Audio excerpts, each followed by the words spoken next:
जय श्री कृष्णा। राधे राधे। आज आप सभी ने श्रवण करेंगे श्री बृहस्पतिवार व्रत कथा। भारत वर्ष में एक प्रतापी और दानी राजा राज करता था। वो नृत्य गरीबों और ब्राह्मणों की सहायता करता था। यह बात उसकी रानी को अच्छी नहीं लगती।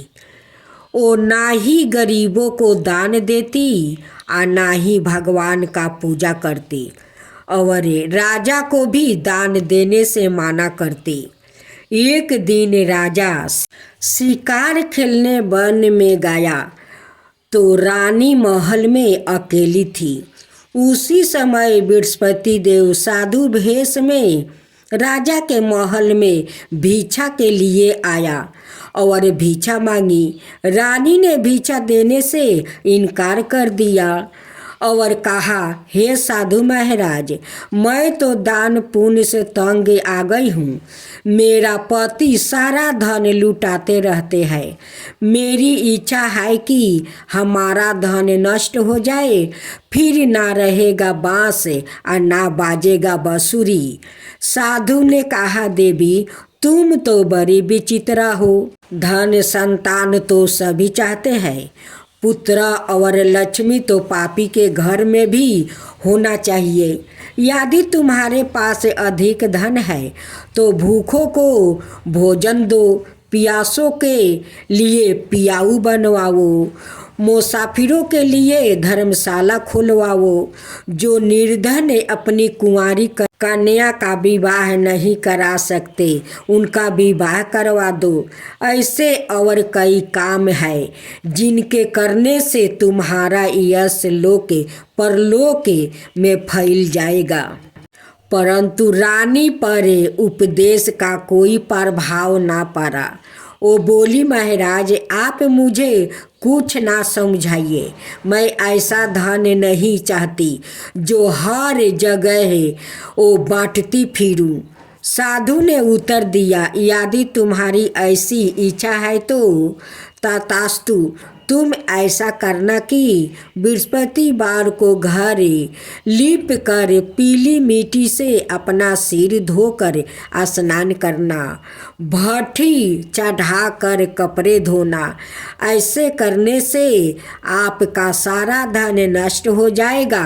इतना कहकर वो साधु महाराज वहाँ से अलोप हो गया।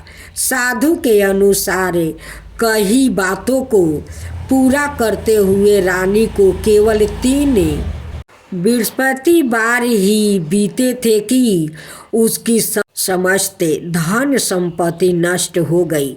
भोजन के लिए राजा का परिवार तरसने लगा।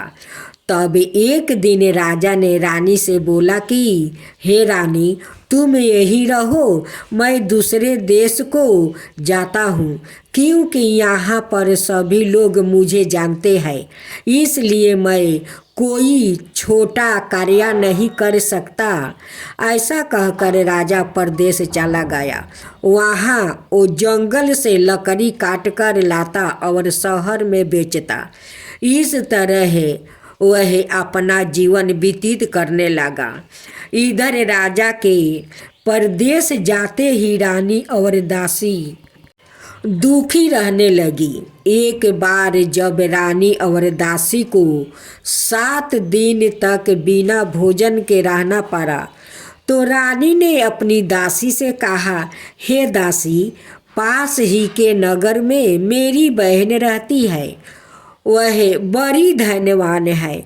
तू उसके पास जा और कुछ ले आ ताकि थोड़ी बहुत गुजारा हो जाए। दासी रानी के बहन के पास गई।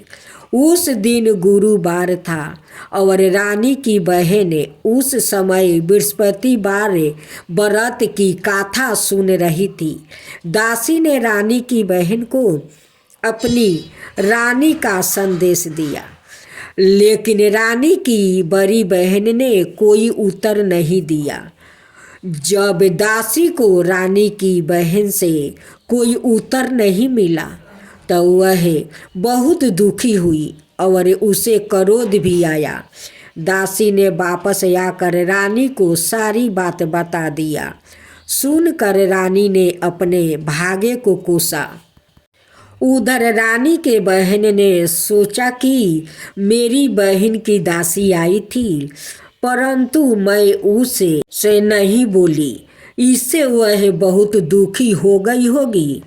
कथा सुनकर और पूजन समाप्त करके वह अपनी बहन के घर आई और कहने लगी, हे बहना, मैं बृहस्पतिवार का व्रत कर रही थी, तुम्हारी दासी मेरे घर आई थी, परंतु जब तक कथा होती है तब तक ना तो उठते हैं और ना ही बोलते हैं, इसलिए मैं नहीं बोली। कहो बहन, दासी क्यों गई थी? रानी बोली, बहन तुमसे क्या छुपाऊं, हमारे घर में खाने तक को अनाज नहीं था। ऐसा करते करते रानी की आंखें भर आई। उसने दासी समेत पिछले 7 दिनों से भूखे रहने तक की बात अपनी बहन को विस्तार पूर्वक सुना दी। रानी की बहन बोली, देखो बहन, भगवान बृहस्पति देव सबकी मनोकामना पूर्ण करते हैं। देखो, शायद तुम्हारे घर में अनाज रखा हो। पहले तो रानी को विश्वास नहीं हुआ, पर बहन के आग्रह करने पर उसने अपनी दासी को अंदर भेजा तो उसे सचमुच अनाज से भरा एक घड़ा मिल गया। यह देखकर दासी को बड़ी हैरानी हुई। दासी रानी से कहने लगी, हे रानी, जब हमको भोजन नहीं मिलता तो हम व्रत ही तो करते हैं, इसलिए क्यों ना इनसे व्रत और कथा की विधि पूछ लिया जाए ताकि हम भी व्रत कर सके। तब रानी ने अपनी बहन से बृहस्पतिवार व्रत के बारे में पूछा। उसकी बहन ने बताया कि बृहस्पतिवार के व्रत में चने की दाल और मुनका से विष्णु भगवान का केले की जड़ में वो पूजन करे और दीपक जलाए, व्रत कथा सुने और पीला भोजन ही करे। इससे बृहस्पति देव प्रसन्न होते हैं। व्रत और पूजन विधि बताकर रानी की बहन अपने घर को लौट आई। 7 दिन के बाद जब गुरुवार आया तो रानी और दासी ने व्रत रखा। गुड़शाले में जाकर चाना और गुड़ लेकर आई। फिर उसने केले की जड़ और विष्णु भगवान का पूजन किया। अब पीला भोजन कहाँ से आए, इस बात को लेकर दोनों बहुत दुखी थे, क्योंकि उन्होंने व्रत रखा था, इसलिए बृहस्पति देव उनसे प्रसन्न थे। इसलिए वो एक साधारण व्याकृत का रूप धारण कर 2 थालों में सुंदर पीला भोजन दासी को दे गया। भोजन पाकर दासी प्रसन्न हो गई और फिर रानी के साथ मिलकर वो भोजन ग्रहण किया। उसके बाद वो सभी गुरुवार को व्रत और पूजन करने लगी। बृहस्पति भगवान की कृपा से उनके पास फिर से धन संपत्ति आ गई, परंतु रानी फिर से पहले की तरह आलसाई करने लगी।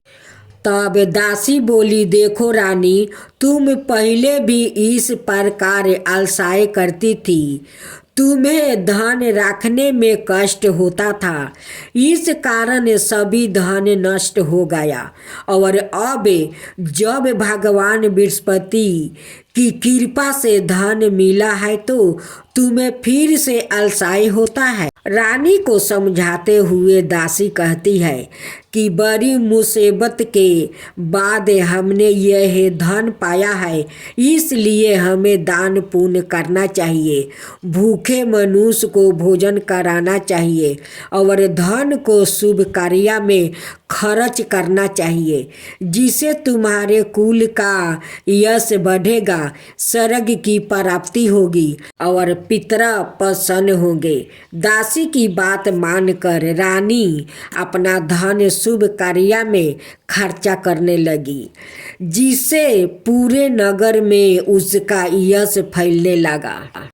बृहस्पति बार व्रत कथा के बाद श्रद्धा के साथ आरती की जानी चाहिए।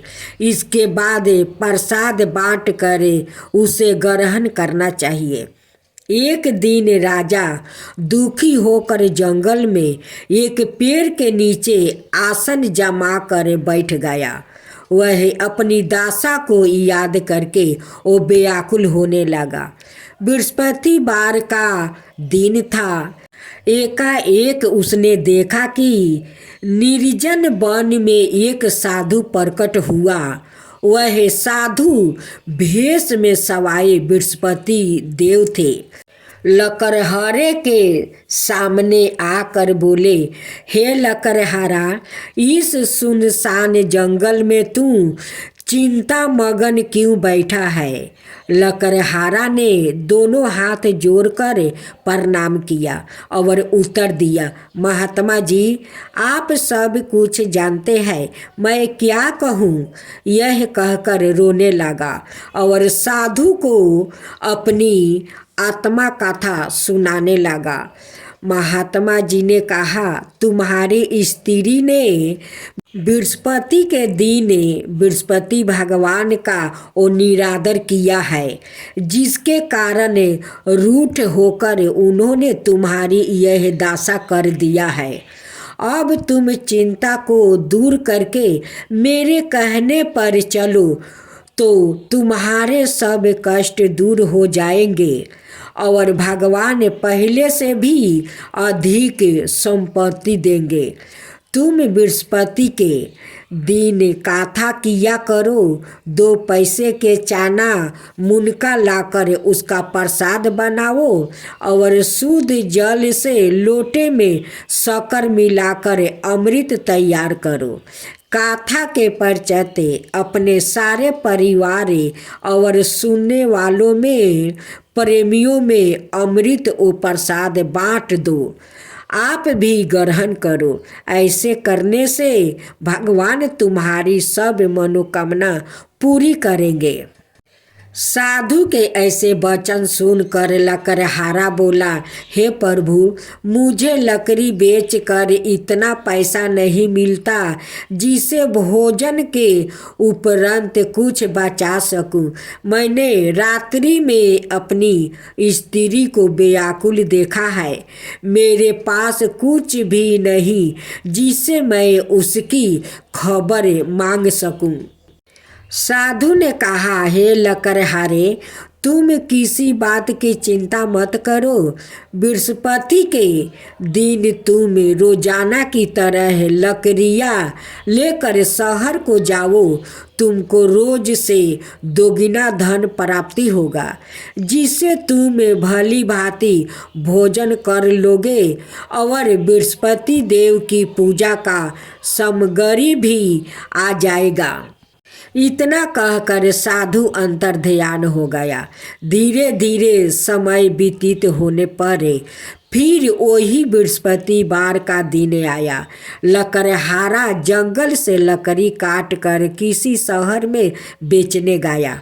उसे उस दिन और दिन से अधिक पैसा मिला। राजा ने चना गुड़ आदि लाकर गुरुवार का व्रत किया। उस दिन से उसके सभी क्लेश दूर हुआ। परंतु जब दोबारा गुरुवार का दिन आया तो बृहस्पतिवार का व्रत करना भूल गया। इस कारण बृहस्पति भगवान नाराज हो गए। उस दिन उस नगर के राजा ने विशाल यज्ञ का आयोजन किया और शहर में यह घोषणा करवा दी कि कोई भी मनुष्य अपने घर में भोजन ना बनावे, ना आग जलावे। समस्त जनता मेरे यहाँ भोजन करने आवे। इस आज्ञा को जो ना मानेगा उसे फांसी की सजा दी जाएगी। इस तरह की घोषणा संपूर्ण नगर में करवा दिया गया।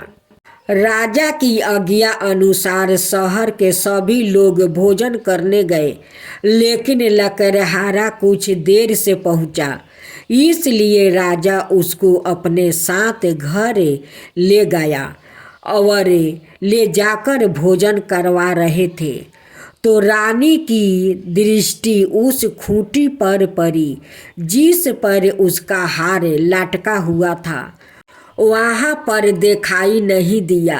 रानी ने निश्चित किया कि मेरा हार इस मनुष्य ने चुरा लिया है। उसी समय सिपाहियों को बुलाकर उसको कारागार में डलवा दिया गया। जब लकड़हारा कारागार में पड़ गया और बहुत दुखी होकर विचार करने लगा कि ना जाने कौन से पूर्व जन्म के कर्म से मुझे यह दुख प्राप्ति हुआ है, और उसी साधु को याद करने लगा जो कि जंगल में मिला था। उसी समय तत्काल बृहस्पति देव साधु के रूप में प्रकट हुए और उसकी दशा को देखकर कहने लगे, अरे मूर्ख, तूने बृहस्पति देव की कथा नहीं करी, इस कारण तुझे दुख प्राप्ति हुआ है। अब चिंता मत कर, बृहस्पतिवार के दिन कारागार के दरवाजे पर 4 पैसा परे मिलेगा, उनसे तू बृहस्पति देव की पूजा करना, तेरे सभी कष्ट दूर हो जाएंगे। बृहस्पति के दिन उसे 4 पैसे मिले।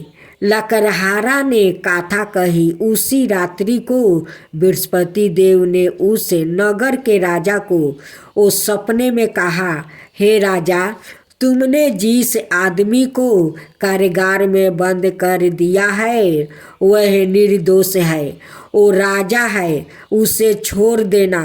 रानी का हार उसी खूंटी पर लटका है और तू ऐसा नहीं करेगा तो मैं तेरे राज्य को नष्ट कर दूंगा। इस तरह रात्रि के सपने को देखकर राजा प्रातःकाल उठकर और खूंटी पर हार देखकर लकड़हारे को बुलाकर क्षमा मांगी और लकड़हारे को योग्य सुंदर वस्तु आभूषण देकर विदा कर दिया। बृहस्पति देव की आज्ञा अनुसार लकड़हारा अपने नगर को चल दिया। राजा जब अपने नगर के निकट पहुंचा तो उसे बड़ा आश्चर्य हुआ। नगर में पहले से अधिक बाग, तालाब, कुएं और बहुत सी धर्मशाला, मंदिर आदि बन गई है।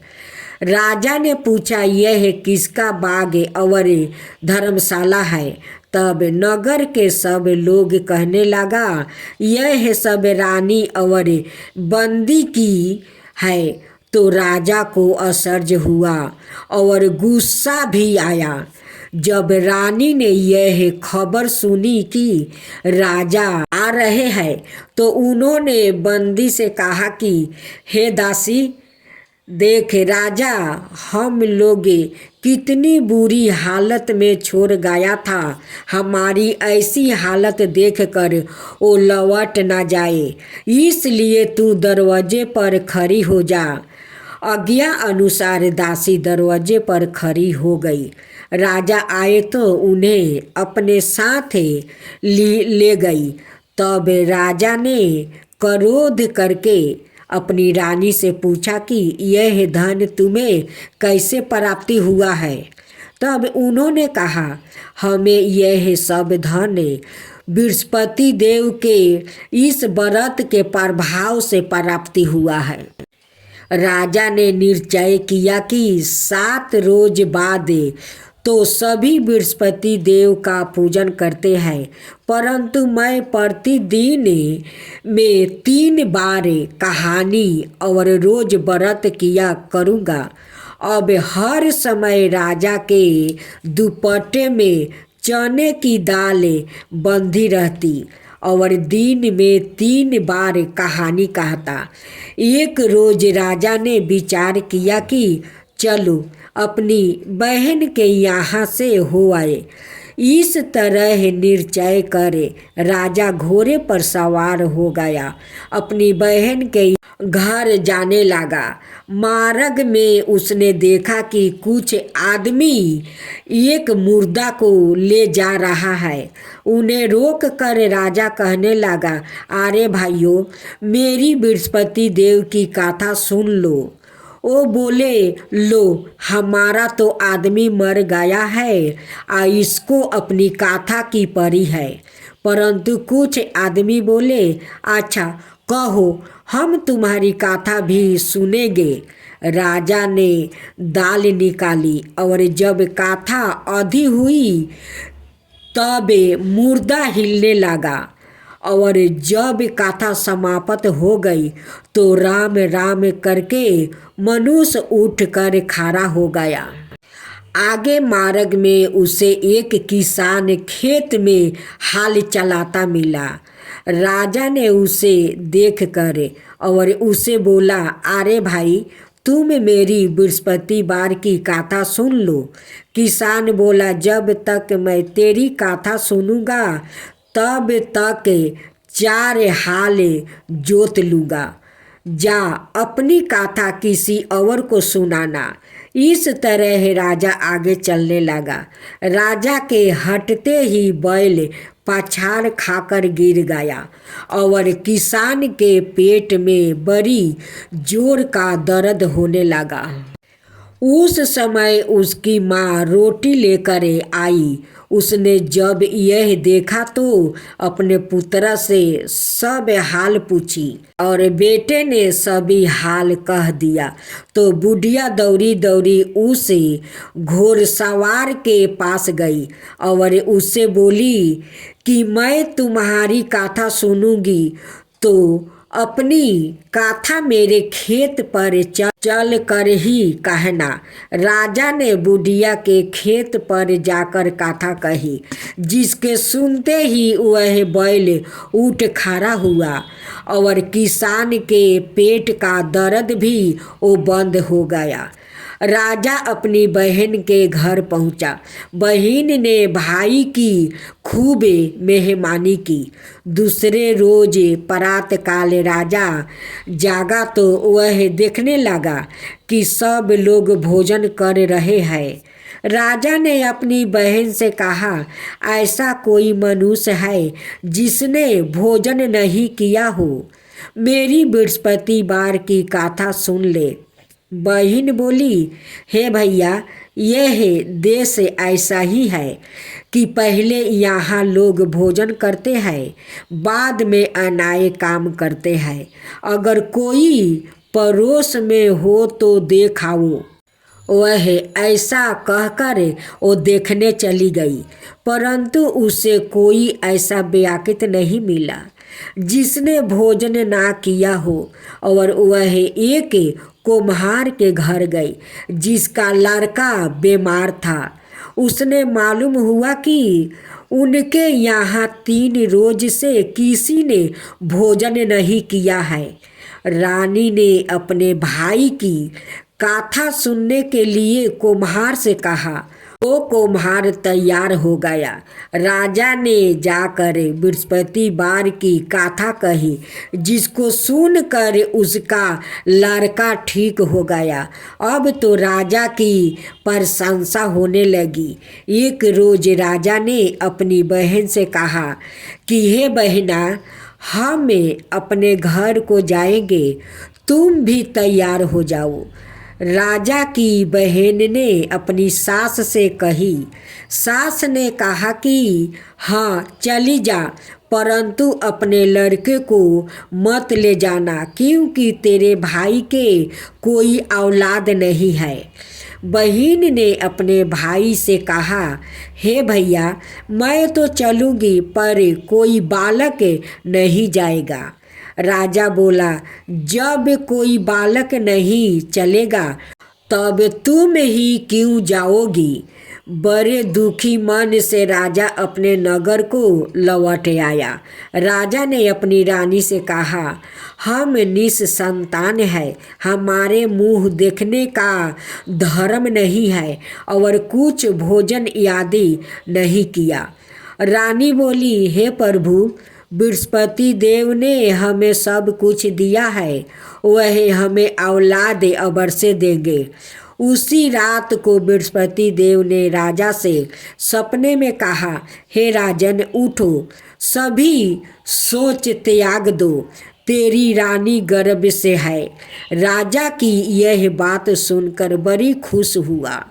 9 महीने में उसके गर्भ से एक सुंदर पुत्र पैदा हुआ।